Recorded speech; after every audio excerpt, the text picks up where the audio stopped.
BNSS की धारा 343 जिसमें कि क्षमादान के बारे में प्रोविज़न है कि जो कोई सह अपराधी होता है वो अगर अपने सह अपराधी के अपराध के बारे में बताता है कोर्ट को, कुछ अपने बयान देता है, तो उसको इस शर्त पर माफ़ी दे दी जाती है कि वो अपने जो अपराध की जो परिस्थितियां हैं और जो क्या तथ्य थे और वो सब बातें अगर वो कोर्ट में अपनी गवाही देता है तो उसको इस शर्त पर उसकी सज़ा को माफ़ कर दिया जाता है। और इसका जो प्रोविज़न है वो 343 में है, जिसमें ये बताया गया कि जो ओनली सेशन कोर्ट के द्वारा जो मामले हैं ट्राइबल है या फिर विशेष जो न्यायाधीश है उनके द्वारा ट्राइबल है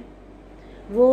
कोई अपराधी को क्षमादान कर सकते हैं। इसके लिए उस मजिस्ट्रेट को अपने कारण लिखित करने पड़ेंगे कि किन कारणों की वजह से वो ऐसा कर रहा है,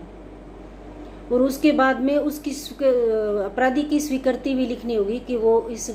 बात के लिए अपनी स्वीकृति दे रहा है कि वो गवाही देगा कोर्ट में। और इसके बाद में उसकी गवाही को रिकॉर्ड किया जाता है, और जब तक वो उसकी गवाही रिकॉर्ड नहीं होती तब तक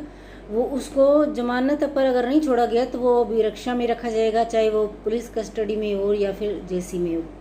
जैसी भी हो। और 345 में ये प्रावधान है कि अगर वो जिन शर्तों पे उसको माफ़ी मिली है उन शर्तों का वो भंग करता है